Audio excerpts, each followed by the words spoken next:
Hey y'all, come look at this. Yes कितना time ले रहा है यार, जल्दी टीम बना।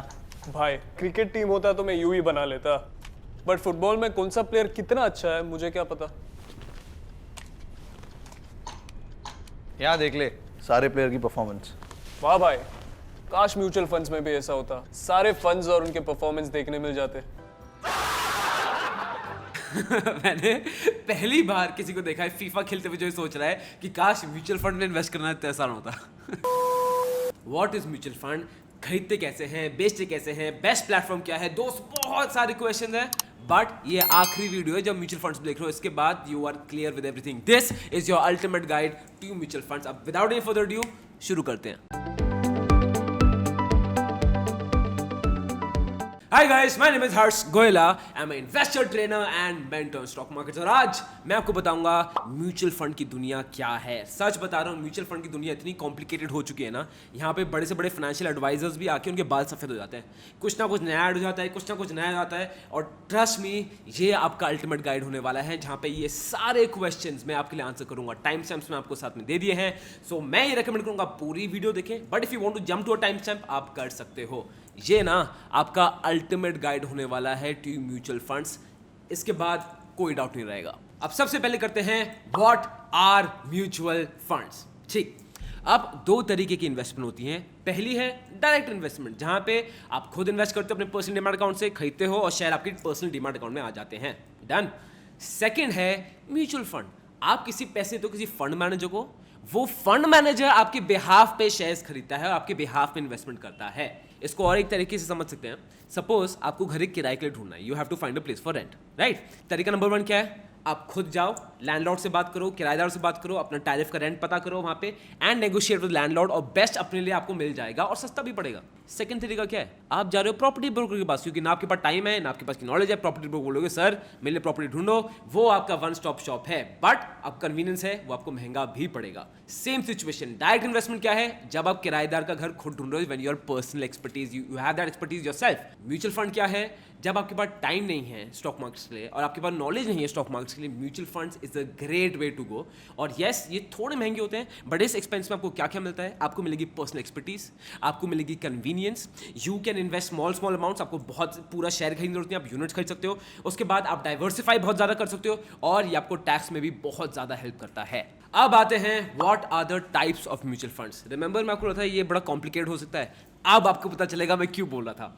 अब म्यूचुअल फंड को डिफरेंशिएट करने के ना 3 ब्रॉड तरीके होते हैं, या तो you differentiate on the basis of asset class, या तो you differentiate on the basis of structure, और you differentiate on the basis of objective. Asset, structure, objective, ठीक है। अब पहले हम समझते हैं एसेट क्लास में डिफरेंशिएशन। एसेट क्लास में 3 चीजें आती हैं, equity funds, debt funds, hybrid funds. Equity funds क्या है, इक्विटी फंड्स वो हैं जिसमें आप स्टॉक्स में इन्वेस्ट करते हो, ठीक है। अब इक्विटी फंड्स के अंडर भी क्या क्या आता है, सबसे पहले 3 ब्रॉड कैटेगरी आएंगी इक्विटी फंड्स के अंदर। लार्ज कैप, जिसमें आपके ब्लू चिप कंपनीज में पैसे इन्वेस्ट रहते हैं, ऑफ कोर्स यहाँ पे रिस्क बहुत कम है बट रिवॉर्ड भी कम है। फिर मिड कैप, जहाँ पे आपका रिस्क मीडियम है, रिवॉर्ड मीडियम है। फिर है स्मॉल कैप शेयर्स, जहाँ पे आपका रिस्क हाई है, रिवॉर्ड भी हाई है। ये तो इक्विटी के अंदर 3 ब्रॉड कैटेगरीज हो गई, बट और भी अदर कैटेगरीज आ जाती हैं। डाइवर्सिफाइड इक्विटी फंड, जहाँ पे आपके पैसे तीनों स्मॉल कैप, मिड कैप और ब्लू चिप में डाइवर्सिफाइड होंगे। एक होगा डिविडेंड यील्ड इक्विटी फंड, यहाँ पे आप डिविडेंड, जहाँ उन स्टॉक्स में इन्वेस्ट करोगे यहाँ पे डिविडेंड ज़्यादा मिलेगा। उसके बाद होंगे ELSS, equity link saving scheme, ये टैक्सेशन बचाने में बड़ा काम आता है। उसके बाद होंगे थीमेटिक फंड्स। थीमेटिक फंड्स होते हैं theme based funds. Suppose if you want to invest कि मुझे एक टेक्नोलॉजी सेक्टर के एरिया में करना है, तो अगर आपने थीम आपकी टेक्नोलॉजी है तो आपके उन सब शेयर्स में इन्वेस्ट होगा जो टेक्नोलॉजी कंपनीज के अच्छे करने से उनको बेनिफिट होगा। और एक होता है सेक्टर फोकस फंड। अब सपोज आपने बोला कि हर्ष मुझे तो सिर्फ इलेक्ट्रिकल व्हीकल्स में ही इन्वेस्ट करना है, तो सेक्टर फोकस फंड में सिर्फ इलेक्ट्रिकल व्हीकल्स के ही स्टॉक्स होंगे, ठीक है। इक्विटी के अंदर हो गया। अब आते हैं डेट। डेट में क्या होता है, डेट में तब होता है जब आप फिक्स्ड इनकम सिक्योरिटीज में पैसे डालते हो, जैसे बॉन्ड्स, डिबेंचर्स। अबे यार, अब बॉन्ड्स डिबेंचर्स ये क्या होता है, डरने की कोई जरूरत नहीं है। अगर आपको जानना है बॉन्ड्स डिबेंचर्स क्या होता है, नीचे कमेंट में लिख देना बॉन्ड्स एंड डिबेंचर्स, मैं उसमें एक अलग वीडियो बना दूंगा। अब डेट के अंदर भी 3 कैटेगरीज आती हैं। गिल्ड फंड वो होते हैं जिसमें सिर्फ गवर्नमेंट सिक्योरिटीज में पैसा जाता है, गवर्नमेंट बॉन्ड्स में, गवर्नमेंट डिबेंचर्स में। अब सरकार के हैं तो देखो रिस्क तो बहुत कम है बट रिवॉर्ड भी कम है, और डेट फंड में जनरली रिस्क भी कम रहता है, रिवॉर्ड भी कम रहता है। फिर डेट फंड के नीचे एक और आता है लिक्विड फंड, जिसमें ओवरनाइट सिक्योरिटीज में पैसे इन्वेस्ट होते हैं। उसके बाद आता है अदर्स, क्योंकि डेट फंड भी बहुत टाइप के होते हैं जिसमें डायनामिक फंड आ जाते हैं। उसके बाद आते हैं हाइब्रिड फंड्स। हाइब्रिड फंड्स में क्या होता है? Hybrid funds basically are a mix of equity and debt both. इसमें भी तीन ब्रॉड कैटेगरीज आती हैं। सबसे पहले मंथली इनकम, अगर आप कोई महीने के पैसे चाह रहे हो उनका एक अलग फंड होता है। एक होता है बैलेंस फंड जहाँ पे इक्विटी डेट दोनों में इन्वेस्टेड होता है। एक होता है आर्बिट्राज फंड जहाँ पे कैश मार्केट और डेरिवेटिव मार्केट्स में जो प्राइस डिफरेंस होता है उसको वो फंड पॉकेट करता है एज अ प्रॉफिट। मुझे कुछ समझ नहीं आ रहा, आई नो ये बड़ा बोरिंग हो रहा है बट मेरे साथ लगे रहो, आपको इस वीडियो के एंड तक सब क्लियर हो जाएगा। एसेट क्लास डिफरेंशिएशन खत्म हो गया, अब आता है स्ट्रक्चर बेस्ड डिफरेंसेस में। इसमें होते हैं ओपन एंडेड म्यूचुअल फंड्स जहाँ पे आप कभी भी इन्वेस्ट करके कभी भी निकाल सकते हो, कोई एक्सपायरी डेट नहीं होती। एक होते हैं क्लोज्ड एंडेड म्यूचुअल फंड्स जहाँ पे मेच्योरिटी डेट इज फिक्स्ड। एक होता है interval, again interval mutual fund क्या होता है? ओपन एंडेड और क्लोज एंडेड का मिक्सचर। थर्ड कैटेगरी आती है इन्वेस्टमेंट ऑब्जेक्टिव्स पे। इसमें हम डिफरेंशिएट कैसे करते हैं? इसमें ग्रोथ म्यूचुअल फंड्स होते हैं, इनकम म्यूचुअल फंड्स होते हैं, लिक्विड फंड्स होते हैं, टैक्स सेविंग फंड्स होते हैं। एंड आई नो, मुझे पता है अब आप क्या सोच रहे हो, जो इसमें आया आई नो दोस्त, बट चिंता मत करो, मैं आपके साथ हूँ। मैं आपके साथ स्क्रीन शेयर कर रहा हूँ, यहाँ पे आओ। यहाँ पे है वैल्यू रिसर्च, ठीक है। Again you can use any website, मैं इसको यूज कर रहा हूँ, दैट्स कंप्लीटली फाइन। अब मैं नीचे यहाँ पे वैल्यू रिसर्च में फंड्स पे आया।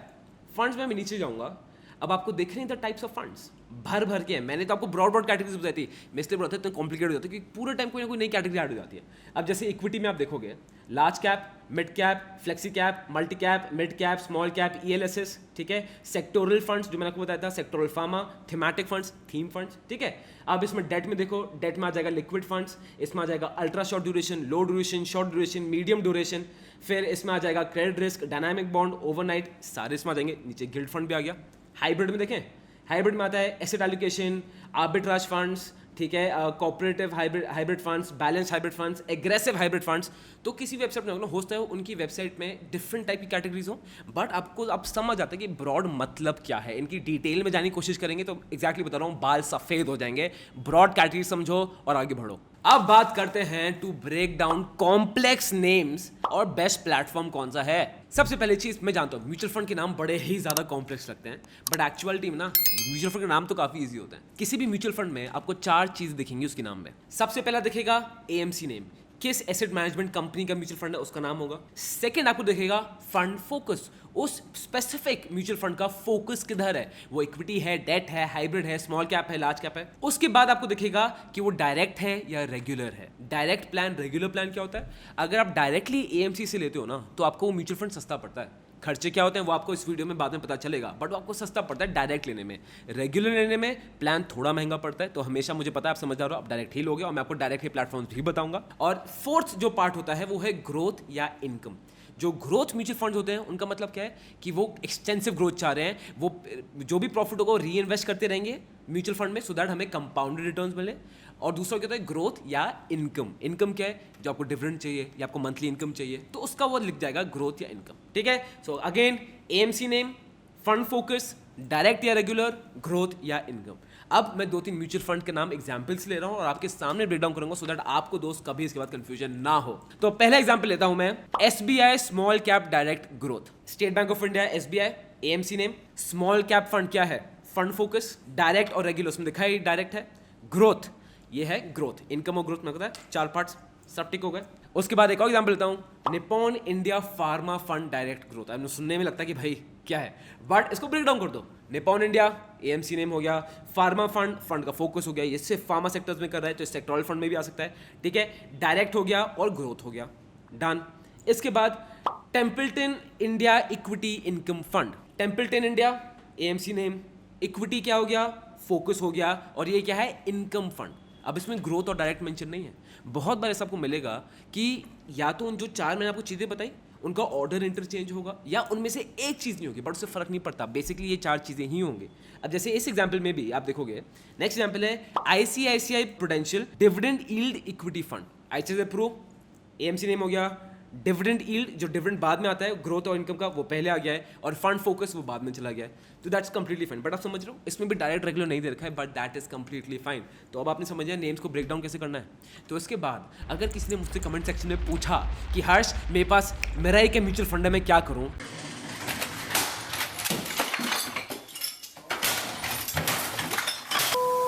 क्यों? क्योंकि जब तक आप मुझे पूरा फंड का नाम नहीं बताओगे मैं आपकी मदद नहीं कर सकता. अब इसके बाद आता है which are the best platform. हर्ष म्यूचुअल फंड खरीदने के बेस्ट प्लेटफॉर्म कौन से हैं ये बता दो. बेस्ट प्लेटफॉर्म दोस्त कोई भी ले लो, कोई भी ले लो, ठीक है.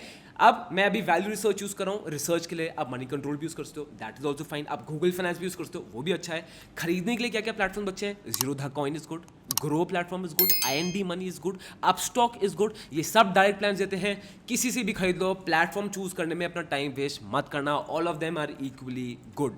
अब आते हैं म्यूचुअल फंड की टर्मिनोलॉजीज और एक्सपेंसेस में. ये बात कर लें कि क्या क्या टर्म्स जो आपको सीखने पड़ेंगे, और से ज्यादा जरूरी खर्चा क्या है बॉस. ओके शुरू करते हैं. सबसे पहला होता है AUM. AUM क्या होता है? Asset under management. बेसिकली ये बताता है उस म्यूचुअल फंड में एग्जैक्ट स्कीम में कितना पैसा लगाया गया है, ठीक है. अब मैं आपसे स्क्रीन शेयर कर रहा हूँ, साथ भी साथ आपको दिखाता रहूंगा कि आप कहाँ ढूंढ सकते हो. अब जैसे आप ये देख रहे हो मैं valueresearch.com में हूँ, and you can check this out, या कोई भी वेबसाइट कर लो, ठीक है. तो ये है Nippon India multi cap direct fund. मैंने कोई भी रैंडम फंड ले लिया. अब सबसे पहला AUM. मैं नीचे स्क्रॉल करूंगा तो एज यू कैन सी पूरे पेज स्क्रॉल पे आपको दिख जाएगा, ये कंपैरिजन दिख रहा है, ये साइड में इन्फॉर्मेशन है, नीचे रिटर्न्स हैं. पूरा स्क्रॉल कर सकते हो, यहाँ पे आपको दिख जाएगा एसेट एलोकेशन क्या है, ठीक है. बेसिक स्टफ है, आप जाओगे तो आपको थोड़ा बहुत आइडिया पड़ जाएगा. अब सबसे पहला एसेट अंडर मैनेजमेंट. तो जाते हैं यहाँ पे, आई गो टू बेसिक डिटेल्स, ठीक है. यहाँ पे यू सी दिस एसेट्स, ये एसेट्स दिख रहा है. So what is the AUM, उसको एसेट्स में लिखा जाता है. इस पर्टिकुलर फंड का AUM है 9,584 crore as on 31st May 2021. Second चीज what you have to look at as net asset value. अब NAV, बड़े लोग कंफ्यूज होते हैं कि यार दोस्त NAV क्या होता है. बेसिकली एक जो स्टॉक प्राइस होती है शेयर के लिए, NAV होता है म्यूचुअल फंड के लिए. अगर शेयर की प्राइस है 1,000 रुपए तो आप 1,000 रुपए से एक शेयर खरीद पाओगे. NAV अगर है 1,000 रुपए तो आप 1,000 रुपए का म्यूचुअल फंड का एक यूनिट खरीदोगे. Net asset value. End of course जैसे स्टॉक प्राइस भी टाइम से चेंज होती है, NAV भी टाइम से चेंज होती है. अब आप यहाँ देख सकते हो इसका NAV क्या है. मैं लेटेस्ट जा रहा हूँ, यहाँ पे आपको क्लियरली थोड़ा हाईलाइटेड दिख रहा है कि निपॉन इंडिया मल्टी कैप का NAV है 133.09. अगर मैं ऊपर जाऊंगा NAV यहाँ पे लिखा, ये रहा, ये दिख रहा है आपको NAV, प्रीवियस NAV, तो 133 सेम ही है. तो same this is the NAV. Basically अगर आपको म्यूचुअल फंड का एक यूनिट खरीदना है आपको 133 रुपीज डालने ही पड़ेंगे. सेकंड चीज जो मैं आपको देखना चाहता हूँ, जो आपको ध्यान रखनी चाहिए, वो है बेंचमार्क. अब बेंचमार्क क्या होता है? सबसे पहले म्यूचुअल फंड की परफॉर्मेंस देखेंगे ना कि म्यूचुअल फंड अच्छा है, अच्छा नहीं है, कैसा है, क्या नहीं है, राइट. इसके लिए हम चेक करेंगे बेंचमार्क. बेंचमार्क होता है कंपैरिजन किस चीज से हो रहा है. अब हर म्यूचुअल फंड का अलग चीज से कंपैरिजन होता है. अब कोई डेट म्यूचुअल फंड है तो मैं डेट म्यूचुअल फंड को सेंसेक्स से कंपेयर नहीं करूंगा, मैं उसको किसी डेट इंस्ट्रूमेंट से कंपेयर करूंगा. तो सेम सिचुएशन. अब जैसे ये दोबारा स्क्रीन शेयर कर रहा हूं, अब म्यूचुअल फंड क्या है? Nippon India multi cap fund, ठीक है. तो ये मल्टी कैप है, तो लार्ज कैप नहीं है, मिड कैप नहीं है, स्मॉल कैप नहीं है, मल्टी कैप. तो मैं यहाँ पे नीचे आऊंगा, ये आपको दिख रहा है बेंचमार्क. मैं नीचे आपको दिखाता हूँ, यहाँ पे दिख रहा है बेंचमार्क, दिस बेसिक डिटेल्स में. निफ्टी 5, इसका बेंचमार्क क्या है? Nifty 500 multi cap. Nifty 500 multi cap, because multi cap mutual fund है तो मल्टी कैप से बेंचमार्क होगा. और अगर मैं यहाँ पे चार्ट से कंपैरिजन दिखूं तो आप देखोगे ब्लू लाइन है Nippon India multi cap fund की, ये है S&P 500 मल्टी कैप. तो क्लियरली आपको दिख रहा है कि हमारे म्यूचुअल फंड ने बेटर परफॉर्म किया है देन द मार्केट्स, तो ये अच्छा है. तो इसको बोलते हैं benchmark testing. And again ideally एक दो बार ऊपर नहीं होना चाहिए, it should continuously out perform. Ideal situation है. उसके बाद अब बात करते हैं उस खर्चे की. बात कर लें खर्चा क्या होता है बॉस, ठीक है. सबसे पहला खर्चा होगा आपका एक्सपेंस रेशियो. एक्सपेंस रेशियो क्या होता है? जब एक्सपेंस रेशियो बेसिकली अगर आप 100 रुपए डालोगे, एक्सपेंस रेशियो है 1%, तो आपके इन्वेस्ट कितने होंगे? It will be 99 rupees.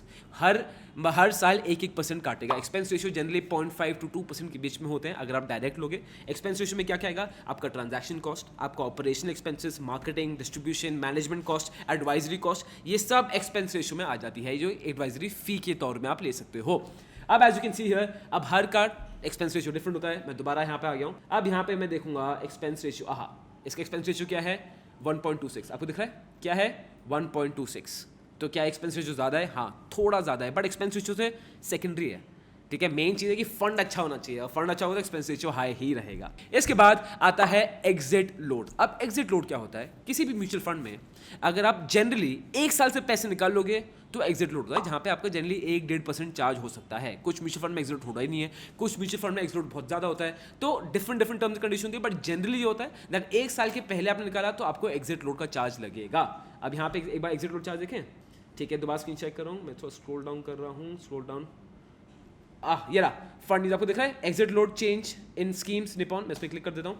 अब आप यहाँ जाओगे तो क्लियरली दिखा रहा है अगर 1 साल के पहले आपने रिडीम कर लिया एग्जिट करके तो आपको कितना है 1%। इसके बाद हमें समझना है टैक्स। अब म्यूचुअल फंड्स का टैक्स का एडवांटेज भी होता है, टैक्स अल्टीमेटली आपको अपना सीए ही बता पाएगा कि आपके लिए बेस्ट क्या है, but on very general term मैं आपको बता देता हूँ। आ जाओ, अब as you can see in this sheet, यहाँ पे मैं सब दे रखा है, शॉर्ट टर्म, लॉन्ग टर्म, ठीक है, STCG long term capital gains which is the LTCG। अब इक्विटी फंड्स के लिए शॉर्ट टर्म क्या होता है, लेस देन 12 मंथ्स, मेरा मार्कर फॉलो करते जाओ, less than 12 months short term हुआ इक्विटी फंड्स के लिए।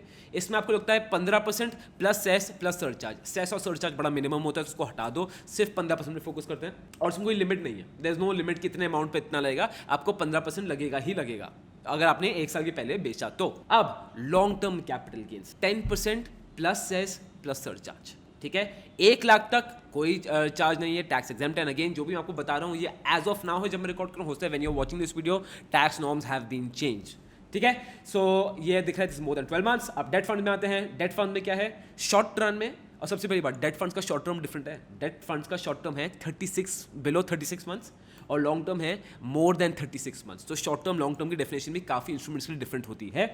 डेट फंड में है इनकम टैक्स लायबिलिटी क्या है, अगेन शॉर्ट टर्म में जो आपका पर्सनल इनकम टैक्स लायबिलिटी है उसी पे आपको लगेगा। एंड अगेन अ रिमाइंडर, जो टैक्स करता है वो आपका प्रिंसिपल अमाउंट में नहीं होता, वो आपके प्रॉफिट में ही होता है, only the profit is taxable on a very general basis. Again there can be some specification यहाँ डिफरेंट हो, बट जनरली हमेशा प्रॉफिट भी ही is only taxable, right. Then यहाँ पे लॉन्ग टर्म में आपको डेट फंड में लगता है 20% plus cess plus LTCG sorry plus surcharge. उसके बाद हाइब्रिड ओरिएंटेड फंड्स, जो आपको पता है हाइब्रिड फंड्स क्या होते हैं, डेट और इक्विटी दोनों मिला के हाइब्रिड फंड्स, राइट। तो शॉर्ट रन में हाइब्रिड का अगेन शॉर्ट रन होता है 12 महीने से कम, less than 1 year, short run more than 1 year, long run. तो हाइब्रिड में है 15% प्लस सेस प्लस सरचार्ज, और लॉन्ग टर्म में है हाइब्रिड में 10% plus cess plus surcharge, and again up to 1 lakh it's completely exempt. अब हम आते हैं दोस्त, what all to see while choosing a mutual fund to buy. एक म्यूचुअल फंड खरीदने के पहले और खरीदने के लिए आपको क्या क्या चीज़ें देखना बहुत बहुत असेंशियल हैं।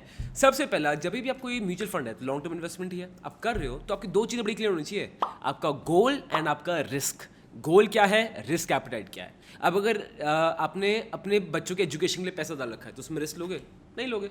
अगर आपने वेकेशन का एक्स्ट्रा पैसा आपने सोचा चलो इन्वेस्ट करते हैं तो उसमें रिस्क ले सकते हो, ले सकते हो, राइट। और रिस्क बहुत चीज़ों पर डिपेंड करता है, आपके एजुकेशनल बैकग्राउंड में, आपकी फाइनेंशियल क्रेडिबिलिटी में, आपकी अर्निंग पे, आपकी अर्निंग कैपेबिलिटी में, बहुत चीज़ों पे रिस्क डिपेंड करता है। तो सबसे पहले अगर आप रिस्क देखना चाह रहे हो कि आप चाह रहे हो कि लो रिस्क हो हर्ष, या हाई रिस्क हो, या मीडियम रिस्क हो, या फिर यू वांट कि हर्ष मैं हाई रिस्क ले सकता हूँ अभी, तो कहीं भी म्यूचुअल फंड पेज में आप जाओगे वहाँ दिख जाएगा कि ये जो फंड है ये हाई रिस्क है, मिड रिस्क है, क्या रिस्क है, तो you can go by that. But उससे ज़्यादा जरूरी जो क्वांटिफाइबल है, जो हम कैलकुलेट कर सकते हैं, वो है आपका गोल। कि आपका गोल क्या है। अगर आपका गोल क्लियर है ना तो आप ऑटोमेटिकली सब अचीव कर लोगे। आपको जैसे एग्जांपल दूं, अब मुझे पता है कि मुझे दिल्ली से मुंबई जाना है, तो मैं क्या लूँगा, प्लेन या ट्रेन ले लूँगा। अब मुझे पता ही नहीं दिल्ली से जाना कहाँ है, तो मैं किसका टिकट कटाऊँ, बस का, ट्रेन का, प्लेन का, ये नहीं पता, राइट। सेम सिचुएशन आपके लिए, आपका गोल क्लियर होना चाहिए। और इसके लिए मैं आपको क्या दे रहा हूँ, मैं आपको दे रहा हूँ द गोयला mutual fund goal setter. I know नाम लंबा है, बट ट्रस्ट मी ये उससे भी ज़्यादा इफेक्टिव है जितना आपको लग रहा है। आ जाओ, यहाँ पे आप देखोगे सिंपल है, आपको बस अपनी डिटेल्स भरनी है। तो लेट्स अज्यूम फॉर एग्जांपल कि आपने बोला कि हर्ष मुझे म्यूचुअल फंड चाहिए 20 साल के लिए। उसके बाद हर्ष लम सम इन्वेस्टमेंट में I can do around 1 lakh. उसके बाद बोलोगे मंथली इन्वेस्टमेंट हर्ष मैं डाल सकता हूँ 5000 नॉट बैड, 1 2 3, ठीक है। और आपका टारगेट क्या है, आप बोलोगे हर्ष देखो मेरा टारगेट है, मुझे चाहिए 1 करोड़, 1 2 3 4 5 6 7 डाल दिया है। तो आपको रिटर्न कितनी चाहिए, 15%। क्लियर आ गया, दिस इज योर गोल। तो सिंपल क्या है, जो भी आपको म्यूचुअल फंड टारगेट है बस वो डाल दो, आपका गोल आपके सामने आ गया। अगर आपको गाड़ी खरीदनी है या कोई यूरोप की ट्रिप में जाना है, किसी चीज के लिए म्यूचुअल फंड ले रखा है, घर खरीदना है, गोल डालो, सेट हो जाएगा। Now we will see the mutual funds. आओ, अब ये मैं देख रहा हूँ Mirae asset emerging blue chip fund, ठीक है। मैं यहाँ आ गया, मैं नीचे जा रहा हूँ। सबसे पहला मैं देखूंगा इसकी परफॉर्मेंस, और जब मैं पास्ट परफॉर्मेंस देखूंगा ना, मैं 1 साल 6 महीनों की बात नहीं कर रहा हूँ। बहुत लोग म्यूचुअल फंड में करते हैं कि 6 महीने की रिटर्न देखी इन्वेस्ट कर दिया, नहीं, प्लीज़ नहीं। आपको रिटर्न्स कम से कम उसकी देखनी है for the past at least from 3 to 7 years at least. So if I give you an example, अब मैं इसको अगर 1 ईयर करता हूँ तो आप देखोगे ये मार्केट को हल्के से बीट कर रहा है, ठीक है, बिकॉज अभी इस साल मार्केट वॉज वेरी बुलिश इन 2021। अब मैं ऑल कर रहा हूँ तो just look at the leaps and bounds markets को बीट कर रहा है। तो आप हमेशा लॉन्ग टर्म व्यू देखोगे। तो 2013 में फंड स्टार्ट हुआ था जो हमें क्लियरली दिख रहा है। अब नीचे आप देखोगे हर्ष रिटर्न कितनी दे रहा है, ये कैसे देखें, यहाँ पे आपको दिख जाएगा ट्रेलिंग रिटर्न्स। अब कौन सी रिटर्न फिक्स्ड है, क्या रिटर्न इसकी फिक्स्ड है कि नहीं, ये कोई फिक्स्ड डिपॉजिट नहीं है जहाँ आपको फिक्स मिलेगी। क्यों? Mutual fund subject to market risk, please read the offer document carefully before investing, right. इसके लिए ये हमें रिकॉर्ड्स दे रखे हैं। अब मैं क्या चाहता हूँ, रिकॉर्ड्स ना आप हमेशा लगाओ 5 ईयर और 7 ईयर के बीच में जो रिटर्न आ रही है, अब वो रिटर्न बांध लो on a general basis. Some people से जो 3 to 5 ईयर रिटर्न है आप उसको भी ले सकते हो, बट व्हाट आई से थोड़ा सेफ्टी और ले लो 5 to 7 ईयर रिटर्न। इसका मतलब क्या है, 5 ईयर रिटर्न है इसकी 22%, 7 ईयर रिटर्न है इसकी 22%। तो आप लगा लो आपको इस फंड में अराउंड 20% मिल जाना चाहिए on a safe bet. So let's take Sundaram large cap and mid cap direct plan, ठीक है। अगेन मैं इधर आ रहा हूँ तो मैं इसको ऑल में देखूंगा तो अगेन दिख रहा है कि इस म्यूचुअल फंड ने इसको मार्केट्स को बीट किया है, so that's very nice. Benchmark वगैरह वो आप चेक कर लेना, वो मैंने आपको बता दिया है। यहाँ पे आऊँगा, अब इसकी रिटर्न एक्सपेक्टेड क्या है, 5 ईयर है 16%, 7 ईयर है 14%। So I am going to expect कि इसकी रिटर्न 13 to 14% के अराउंड आ जाएगी। थोड़ा कम एक्सपेक्ट करके चलो दोस्त, that's completely fine, but expectation थोड़ी कम, ठीक है। एक सेफ्टी मार्जिन हमेशा होना चाहिए। अब मैं लेता हूँ, ये है Kotak guild investment direct plan. Guild fund क्या होता है, अच्छा डेट फंड, ठीक है, हमने इसको कवर किया था हमने।